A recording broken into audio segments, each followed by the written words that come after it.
Thank you, Camille. You know, every time Camille Robinson Regis announces me on a platform, I wonder what next. She announced me in the synagogue meeting a little while ago. I said, wow, but tonight she topped it. I really wonder who is that she's talking about. But anyway, good night, Arima.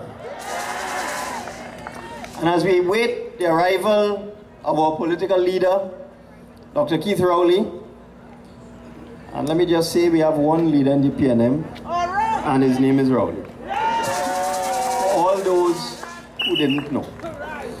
So as we await the arrival of our political leader, let me just acknowledge the members of the head table, your counselor, Anthony Garcia, I'm not sure what to say about Ms. Beckles, future something, Penelope Beckles, our youth speaker, members of the leadership of the People's National Movement and the executive, supporters, friends, well-wishers. I was listening to Anthony Garcia and Penny Beckles about what is happening in the borough of Arima and in the constituency of Arima. And it sounded so familiar because that tale of neglect that Anthony gave you, the neglect of the infrastructure in the borough of Arima, all the empty promises, the mismanagement, the clock that this gentleman who will not be the mayor in about 3 months' time, it's just about 3 months, 3-4 months, and you'll be rid of them. This dial that doesn't tell the proper time, for whatever reason, it changes in the dead of night. But I listened to the neglect of the infrastructure, and that story could easily be transplanted into Diego Martin. It is the same throughout the whole east-west corridor and south. And I know that the people of Arima and the people of the east-west corridor are only waiting for their opportunity to get rid of this vicious, despotic, disgraceful government. And when the local elections are held this year, because we expect them to, because this group that is in power, they confuse, They thought they would win the Tobago election, Up to the day before, they were planning a victory celebration. You know how much chicken burned on that night? You know how much food they had to throw away? Ashwa Jack had to turn up on his own. Everybody ran back to Trinidad. They jumped in the helicopter and they went back. But they thought they were going to win. And they keep talking about how they will win the next local government election, which is due in July. Not a chance. In 2010, we lost 6 of the 7 seats in Arima. We previously held all 7 seats in Arima were P.N.M. It was part of a wave. We suffered with that in Diego Martin as well. The election was in June and the local election was in July, and there was a wave and people just voted without thinking. And P.N.M. people were demoralized and upset because of the general election defeat. But not in 2013. I want Arima to bring home all 7 seats for the P.N.M. in July or August or September or whenever this election is. Paint Arima red. That's another thing from the Tobago election. They had a map of Tobago, and as each seat was declared, they put the color. And the map started out gray. And no part of the map ever went to yellow. You just see red, red, red, until about 11 o'clock. The whole of Tobago was red. Well, I want to be able to look at the television on local government election night this year. And when I see the seats coming in for Arima, I want to see red, red, and the whole borough is red. Can I depend on you to do that? All right, but you're the voter. A lot of P.N.M people didn't vote, eh? A lot of P.N.M people stay home. A lot of P.N.M people vote for the other side. I'm sure you're sorry now. So we expect you to bring home all 7 seats. But I want to talk to you tonight, and I'm satisfied if you will. I'm not worried. We will take back Arima. We will take back Toko Sandy Grande Corporation. We will take back the Tunapuna Piako. I ain't reached south yet. Where's that? We will take back Tunapuna Piako. We will maintain Sawa Lavantil. We will keep Port of Spain. We will take back Diego Martin. We will take back San Fernando. We will keep Point Fortin. And we will take back Siparia. That is what I am expecting in this local election. And that is all dependent on you, the P.N.M voter. Come out and vote with a vengeance.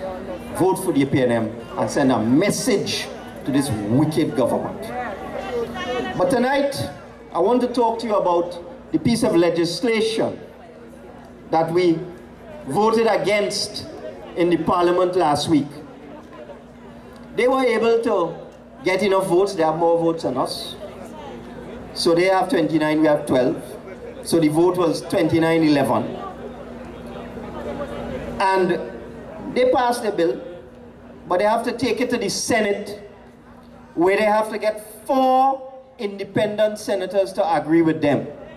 I know not one single P.N.M senator voting for that, Ms. Beckles? You and me. So they have to get 4 independent senators to vote for that crazy bill. And I want to know which independent senator mad enough to vote for soldier police. Well, let me explain to you what soldier police is. A police officer is responsible and accountable to the Commissioner of Police. The Commissioner of Police, by law, has the right to discipline, promote, appoint, and take any necessary action with respect to all police officers below the rank of Deputy Commissioner. That is a law that was passed in 2006. The police commissioner was given that power, protected by the Constitution, to have disciplinary control over police officers. And together with that law, new regulations were put into law for the police service. So that governs the conduct of police officers. So we have the police commissioner has the authority to discipline all police officers. And there are regulations to determine the conduct of police officers against which a complaint will be made and a police officer may be subject to disciplinary control. And then you have the Police Complaints Authority, an independent body which has the authority to investigate complaints by members of the public against the police, and they can make recommendations to the commissioner to take action against police officers, or recommendations to the DPP if it is serious enough to lay charges against errant police officers. So that is the system that we have. And the police commissioner is insulated by the Constitution. He is not answerable to any politician. He does not have to take orders from the Minister of National Security. Minister of National Security can't tell him what to do. Prime Minister can't tell him what to do. It is in the Constitution. The police commissioner takes decisions based on his own discretion, and he is answerable to the Police Service Commission, another independent body. Not so with soldiers. Soldiers completely different. The head of the defense force is called the Chief of Defense. And believe it or not, the head of the defense force is handpicked, selected by the Minister of National Security. That's in the law. So it is the Minister of National Security who decides who will be the Chief of Defense. And he simply will send a letter to the President, and the President has no choice but to appoint that person that the Minister of National Security decides should be the head of our armed forces. That's problem number one. So that a politician is the one who is picking the chief of defense, not like the commissioner of police. Secondly, in the law, the chief of defense must take instructions from the Minister of National Security, completely different to the commissioner of police. And thirdly, soldiers have their own court-martial system. They don't normally come into ordinary courts unless they commit a crime off duty. If a soldier stole a car while he's off duty, then he can be prosecuted like anybody else. But if a soldier is on active duty and he's following orders from his superiors and there's a problem, he goes to a court-martial, which is not an open court that is open to the public. So that's the difference between soldiers and police. Police set up in a constitutional framework with regulations, police complaints authority, police service commission, and the police commissioner does not have to take orders from politicians. Army have to take orders from politicians, handpicked by politicians, and don't answer to the same court system that police officers have to answer to. So that is what they want to do to you. So they want to take the soldiers now, who have to report to a minister, and give them powers of arrest. They could pick you up. All the police have to say is, we want the soldiers to assist us. They pick you up, detain you, do all kind of thing to you. And what these people did in the last amendment to the legislation is they say all the soldiers could do is pick you up, detain you, seize items from you, and then they hand you over to the police. Now listen to the stupidity of this. These are soldiers that don't answer to nobody, eh? They're answering to the chief of defense. They could arrest you, detain you, pick you up, seize things from you. When they finish with that, they find a policeman and they hand over the person to the police. What happens then? Who lays the charge? Who gathers the evidence? Who brings the witnesses? Who protects the witnesses? Who prosecutes the accused persons? Who argues in court? Not the soldiers, eh? So the person who pick up the person on, they go in on a patrol or whatever, they break down a door, they go in a house, they pick up 3 people, they arrest them, they hand them over to the police, and the soldiers done with that. Eh? So all their role is limited to is to going inside your home, picking you up, dragging you out, doing whatever, and handing you over to police. After that, they're done. So think about it. Soldiers pick up a set of men, carry them down in the police station and say, hey, it's yours now. What would the police do? Police say, what am I expected to do with these men? I didn't arrest them. What is the crime? Where's your evidence? What am I supposed to charge them with? Who is going to appear in court?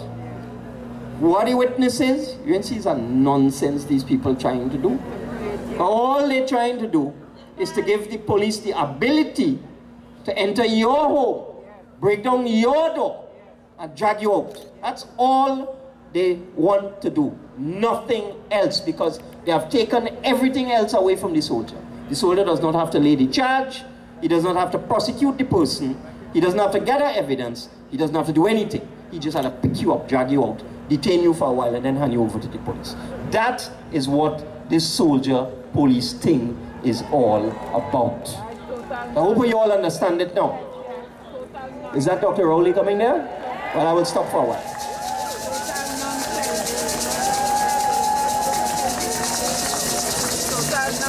Total nonsense.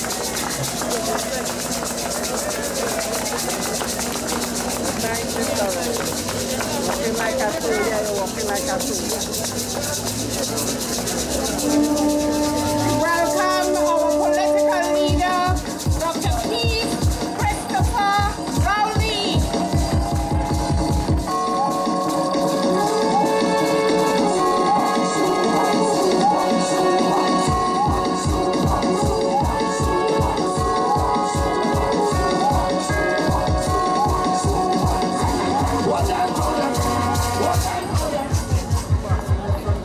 Let us give Dr. Rowley a proper welcome. Let me give a round of applause for our political leader. So let me continue now.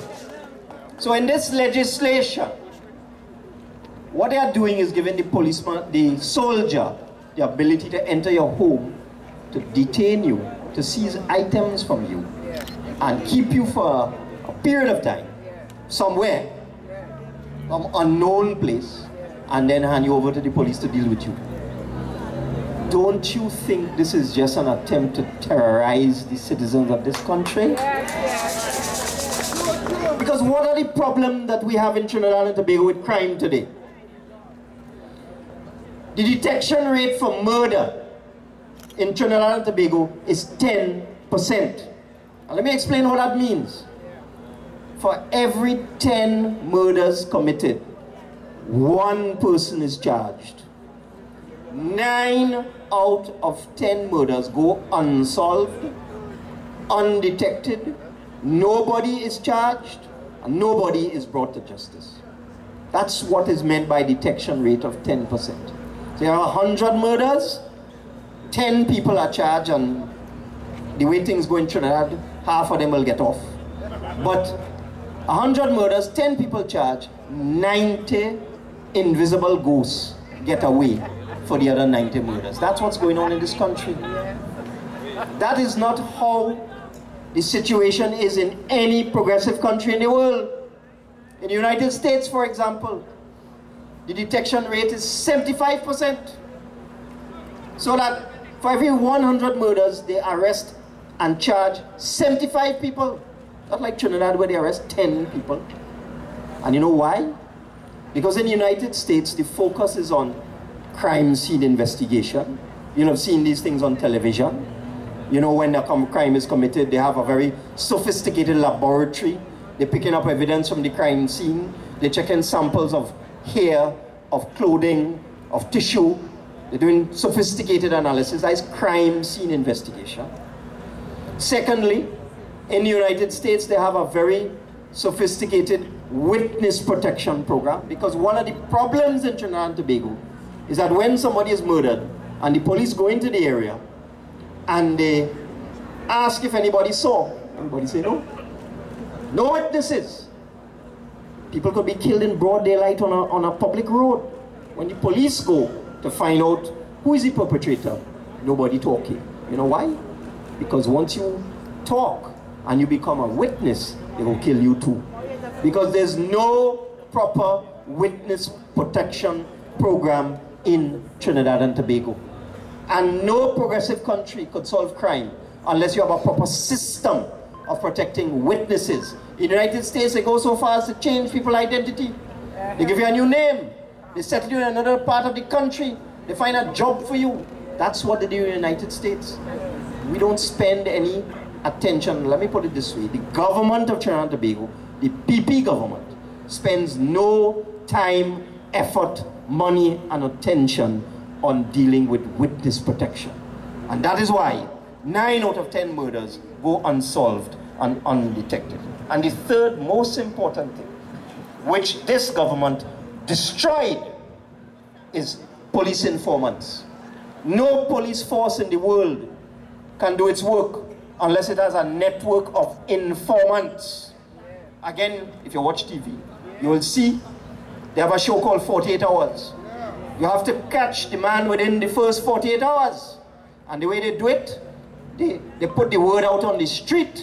They want to know who committed this crime, and they have a system of informants who will tell them who to go and look for, who to bring in, who to pull in, who is the most likely suspect for the crime. Not so in Trinidad and Tobago. We had something called the Special Anti-Crime Unit, and that had a very well-developed system of police informants. They closed it down. They closed it down. They crashed the system of police informants, so now nobody is telling the police anything. And that is what this government should be focusing on. Not this foolish solar police idea, so they could just have more bodies on the street to terrorize people, to pull them out, drag them out the house. What they have to spend money on and time on is supporting the police, give them the technology, give them the resources, give them the systems, give them a witness protection program, and allow them to develop a system of police informants. That is how we will solve crime in this country. Some of you may have heard that My house was broken into yesterday morning. It made me news. I got enough calls from the media today. They burgled me. My son, who is just back from the United States on a short trip, was in the house sleeping. He was not hurt. We are traumatized. They clean out the whole house. The family is in distress. But despite that, despite all the stress and pain that my family is going through now, I will never support this soldier police nonsense. Never. Because I've spent the last 2 days with police officers, dedicated police officers, fingerprint experts, detectives, people from the crime and gang unit, gathering evidence, trying to figure out who are the possible perpetrators of this crime. And that is what policing is all about. Solving crime. That is where it is. And when we get to the stage where somebody's house is broken into like mine, and within 48 hours, you could round up the suspects, and within 72 hours, you could catch the criminals, and within 4 days, you could have them in court, and within a week, which is what happens in the United States, in 7 days, you find the criminals, you find the stolen goods, and you have them in court, and they're convicted within 2 weeks. That's what we need in Trinidad and Tobago. Not this soldier police totishness. So I hope the independent senators are listening to me. They're not going to put God out of their thoughts and bow to government pressure and agree to a system that will solve nothing. It will just create a situation where you're going to have more and more complaints of brutality, more and more complaints of victimization, more and more issues between citizens and the armed forces. That is what you're going to have with this thing. But it will not solve a single crime. It will not solve a single murder. It will not help the police detect a single criminal activity. Nothing. These people are a bunch of jokers. They're only interested in public relations and gimmicks. They're only interested in flim-flam. They're only interested in distractions. They're only interested in stupidity. Well, I'm going to work night and day over the next 2 years with the P.N.M. to make sure that the P.N.M. is battle ready, so that come election, we're having a test run this year, local election, come general election in 2015 or whenever it is called, we're going to run those crazy bald heads out of this stuff. Run them out. So I am putting you on notice. We can't win the election unless you vote. You have to come out, your sister, your mother, your brother, your tanty, your nenen, come out and vote. All your children who are nearing the age of 18, go and register them. That is what the other people do. In the other communities, when a child has reached 17, they go and register the child right away. You know. We have to start doing that.